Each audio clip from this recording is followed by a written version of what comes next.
कर उनकी थकावट मिटाते और ऐसा ही अन्य आवश्यक सेवाओं द्वारा वे हर समय दीति की परिचर्या करते थे।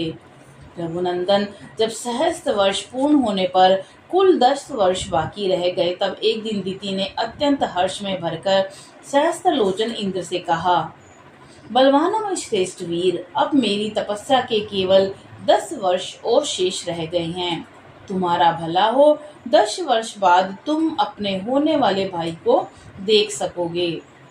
बेटा, मैंने तुम्हारे विनाश के लिए जिस पुत्र की याचना की थी, वह जब तुम्हें जीतने के लिए उत्सुक होगा, उस समय मैं उसे शांत कर दूंगी।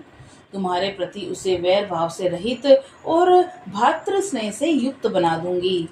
फिर तुम उसके साथ रहकर उसी के द्वारा की हुई त्रिभुवन विजय का सुख निश्चित होकर भोगना।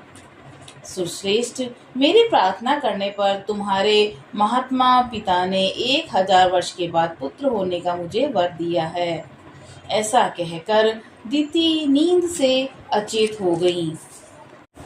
उस समय सूर्य देव आकाश के मध्य भाग में आ गए। दोपहर का समय हो गया और देवी दीति आसन पर बैठी बैठी झपकी लेने लगी।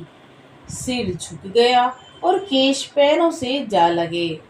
इस प्रकार निद्रावस्था में उन्होंने पैरों को सिर से लगा लिया। उन्होंने अपने केशों को पैरों पर डाल रखा था और सिर को टिकाने के लिए दोनों पैरों को ही आधार बना लिया था। यह देखकर दीति को अपवित्र हुई जान इंद्र हंसे और बड़े प्रसन्न हुए।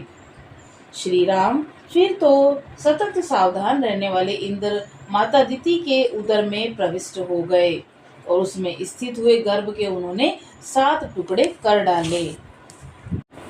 श्री राम, उसके द्वारा 100 पर्वों वाले वज्र से विदीर्ण किए जाते समय वह गर्भस्थ बालक जोर जोर से रोने लगा। इससे दीति की निद्रा टूट गई और वे जागकर उठ बैठी। तब इंद्र से उन्होंने उसे रोते हुए गर्भ से कहा कि भाई मत रो, परंतु महातेजस्वी इंद्र ने रोते रहने पर भी उस गर्भ के टुकड़े कर ही डाले। उस समय दीति ने कहा कि इंद्र, बच्चे को मत मारो। माता के वचन का गौरव मानकर इंद्र सहसा उधर से निकल गए।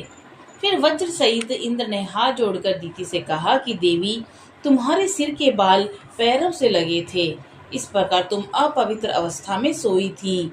यही छिद्र पाकर मैंने इस इंद्रहंता बालक के 7 टुकड़े कर डाले हैं। इसलिए माँ, तुम मेरे इस अपराध को क्षमा करो। इस प्रकार